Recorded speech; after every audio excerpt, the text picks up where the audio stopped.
I think my ex-husband broke into my home and installed a camera because he knows things he shouldn't about what's happening in my home. Posted by you/scared890. I, 24F, met my ex, 27M, 7 years ago, and we dated for about a year before I ended up pregnant. He is a Jehovah's Witness, and I was raised in the faith but was never baptized, thankfully. When I became pregnant, I was told that I had to marry him if I wanted to be in good standing at the Kingdom Hall Church. I agreed and decided not to listen to my parents when they begged me to take my time and make that decision later. Of course, this meant staying and living with my parents, and as a brainwashed 18-year-old, I thought he was the best thing that had ever happened to me and that he couldn't do me wrong because he was a Jehovah's Witness, and they can't do any wrong. Boy, was I wrong. While I was pregnant, he would emotionally and physically abuse me to the point where my son was born prematurely, and I fell into postpartum depression. When my son was 8 months old, I decided I had enough and needed to put my feelings and the love I had for this man aside to make the right decision for my son. I left him. I left the religion. I don't know how I did it, but to this day, I thank my son for giving me the strength and love to get past it. Fast forward about 5 years, I am doing great. I have an amazing career, a great car, and I live on my own with my son. We have everything we need. I recently began my first relationship, and he's amazing. My ex and I actually have a pretty cordial co-parenting relationship. He seems to have matured a lot and is now in a relationship. I get along great with his girlfriend, and my son likes her. He recently decided to move 2 doors down from my place. I didn't really mind this, as we don't fight or hate each other. I actually saw it as a good thing since he would be closer to our son and could be more involved in school. Last week, I walked into my apartment and discovered that someone had broken in. However, they didn't take anything at all. A few things were moved around. It seemed like they were looking for something and gave up. The first person that popped into my head was my son's father. I have been living here for years and never had any issues. I actually live in front of the police station, so unless someone entered through the back, they would have been seen. I filed a police report and left it at that. Now, this is where it gets weird, and my suspicions seem to be proving themselves right. 3 days ago, I dropped off my son at his house, and he mentioned that I shouldn't allow our son to have certain toys because they are violent action figures, Power Rangers. There is no way he would know this. Since he is a JW, I try not to disrespect his beliefs, so I make sure that my son does not bring those toys to his house. When I asked him how he knew about it, he turned pale. He didn't know what to say and finally claimed that our son had mentioned it. Okay, so maybe my son could have told him. But maybe he didn't. To add to my suspicion, 2 days ago, I dropped my son off in the morning, and my ex slipped up by telling me that I need to shower my son every day because I didn't the night before. There is no way my son could have told him. He didn't speak to him, and it was literally the morning after. Also, I do shower my son every day, but he had swim class, and we got home late, so I figured he was okay to skip. I know it sounds lazy, but I'm sure we've all had those days. Am I being paranoid? I hate feeling like I don't have privacy in my own home. Should I ask him? Is there a way I can check myself? I've tried looking, but I haven't found anything that shows me there could be a camera. I've added additional info in the comments. I did not know he was moving in 2 doors down. He told me when he signed the lease, and at that point, I tried to look at the bright side of things. I now see that there is no bright side to this situation. I hate the feeling of walking out my door and knowing he can see what time I am home and what time I leave just by checking if my car is in the driveway. I agree that the religion he is teaching my son is not good in any way, but there's not much the law will do besides granting me full rights to his medical decisions, which I have. When he is with his dad, he goes to his church, but when he is with me, he knows we don't do any of that.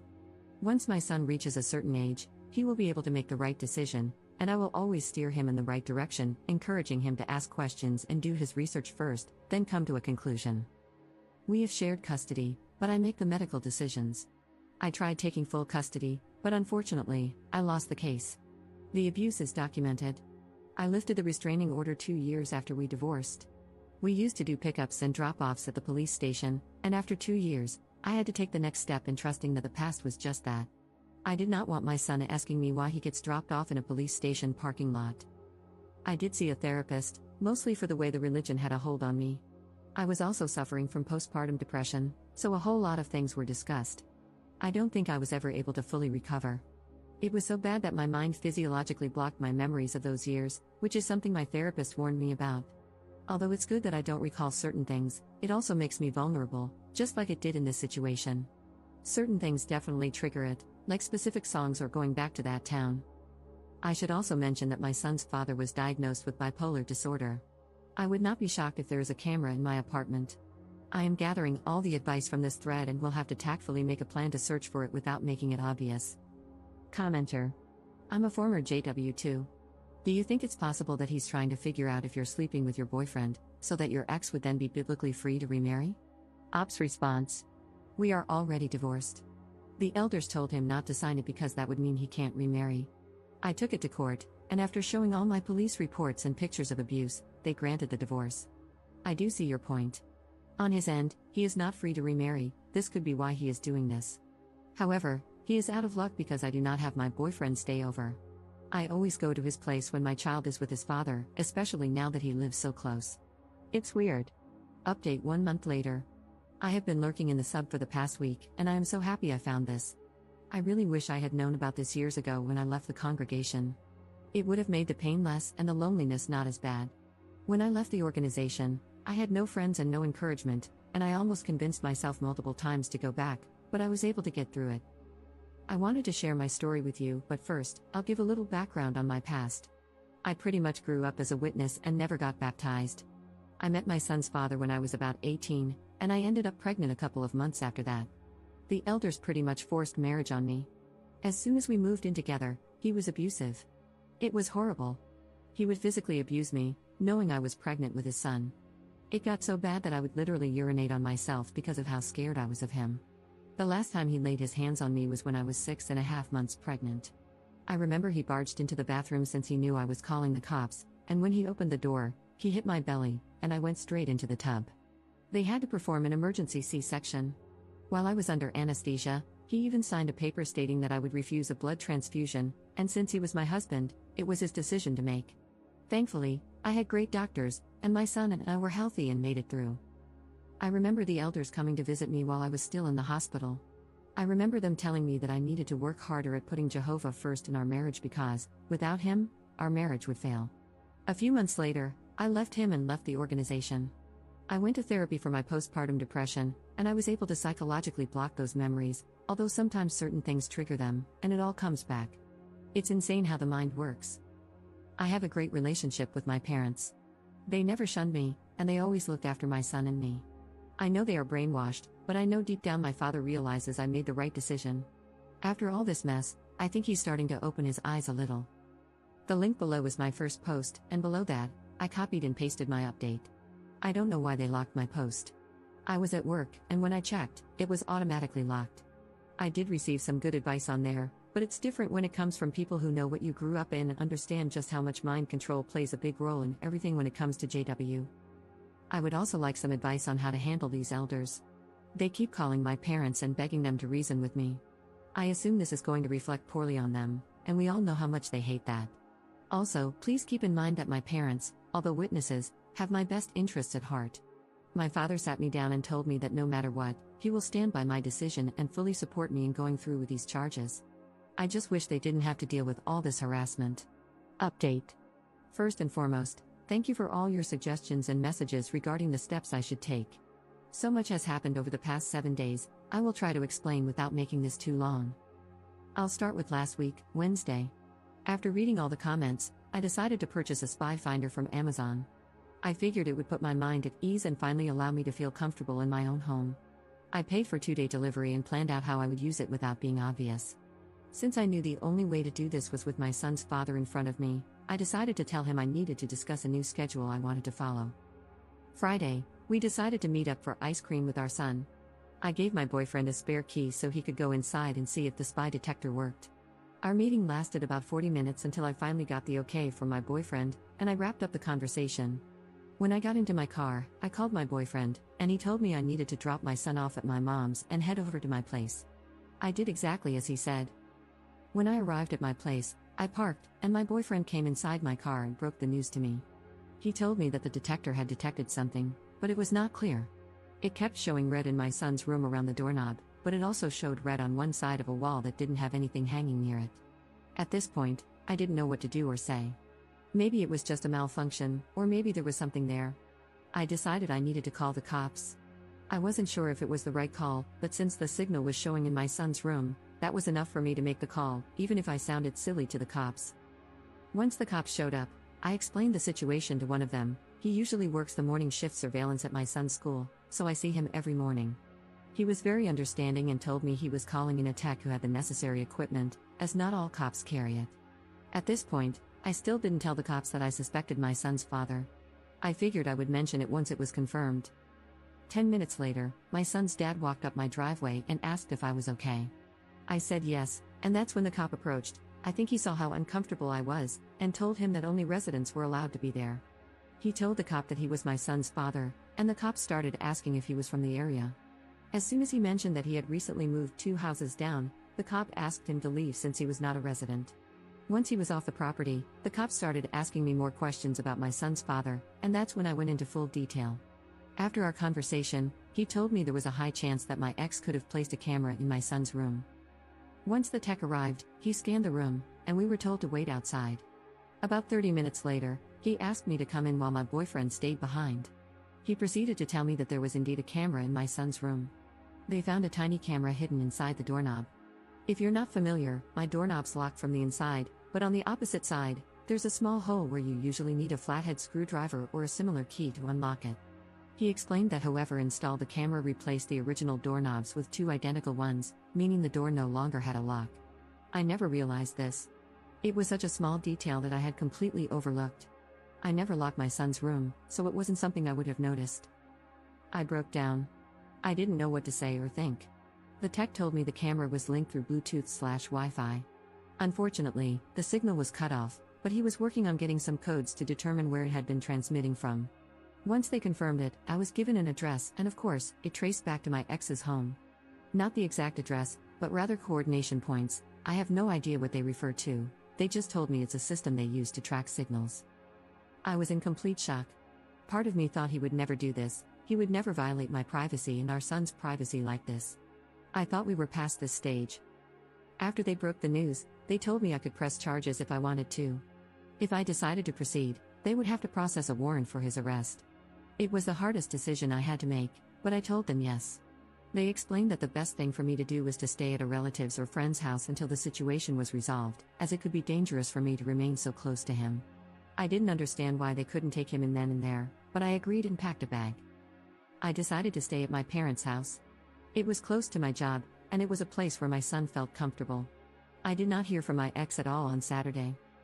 I know I mentioned in my previous post that my parents and ex are Jehovah's Witnesses, which plays a big part in this whole story.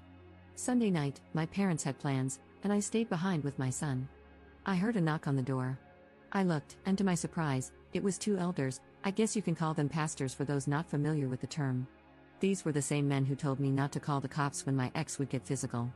They were also the same men who had watched me grow up since I was 3. I decided to open the door, and they asked to come in.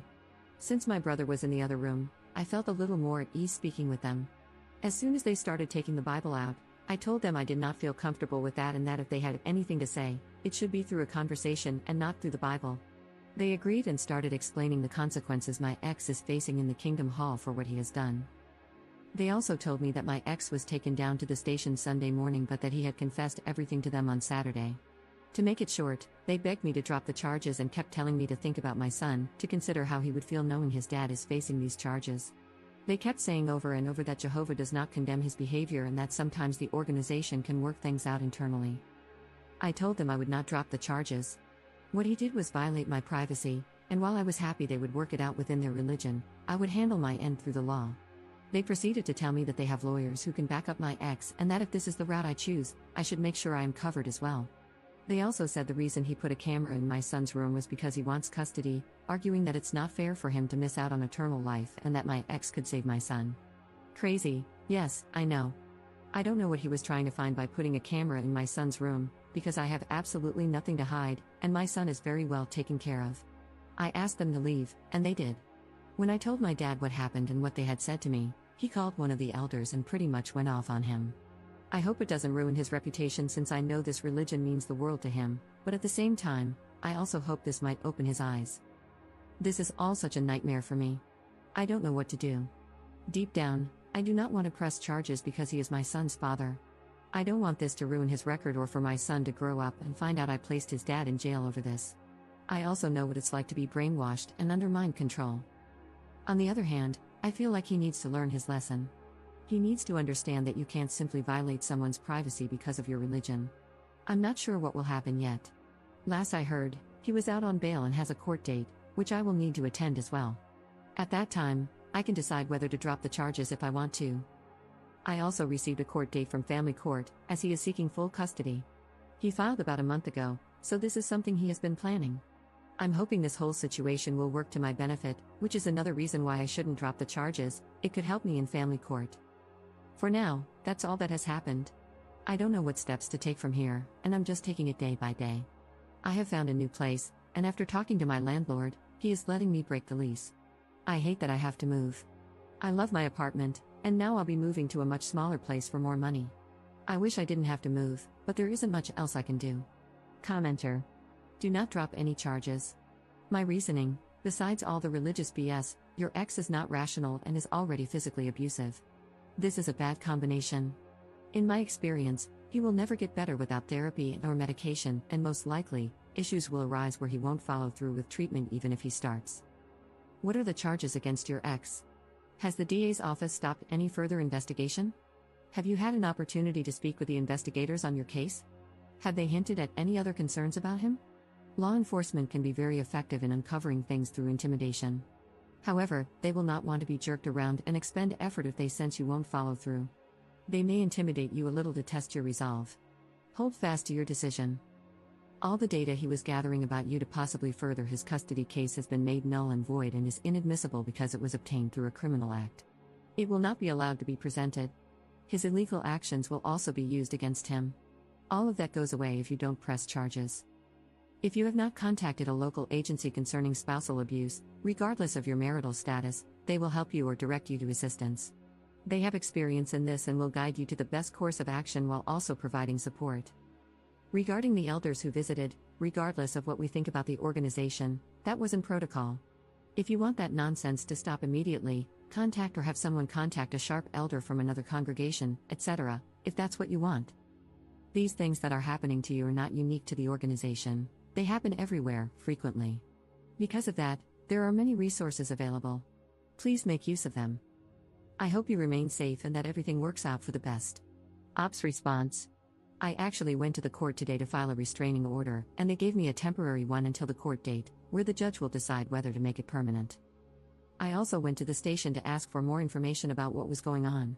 They couldn't tell me much besides the fact that even if I drop the charges, the state is also pressing charges. Apparently, they take this matter very seriously since it happened in a child's room.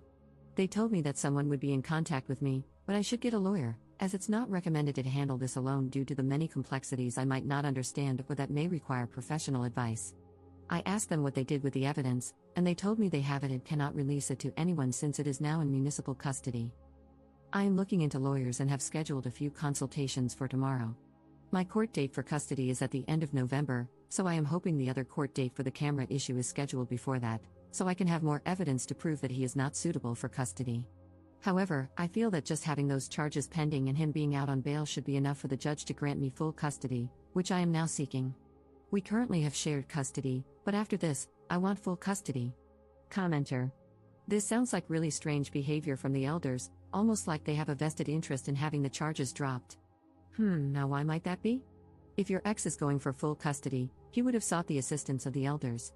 Maybe the elders suggested he put in a spy camera, or maybe they knew someone who had expertise in this. If the charges aren't dropped, the facts might come out. I don't know if you are aware, but the organization has a printed guide for JWs involved in custody cases. If the elders are calling your parents, get them to ask the elders whether your ex had specifically admitted to breaking in and installing the spy cam, and if it was anyone else involved. When the elders told you that he would be dealt with in the congregation, did they spell out what they would do? Do not drop any charges, especially for the sake of your son. Ops response. One of the elders is actually my ex's uncle, which makes it a conflict of interest. Although he was part of the committee when I was pregnant and they took away the privileges I had as an unbaptized publisher, if that's the term. Sorry, I went to a Spanish hall and do not know some of the English terms. It seems so weird to me just how much they are pushing and harassing my family. It's almost as if something else is happening that they are afraid of. They told me that they are still going through their process, but that this could lead to him being reprimanded. What's the term for when you're not shunned but are pointed out as bad association? Is it censured? Not sure, but he won't get shunned, just a slap on the wrist.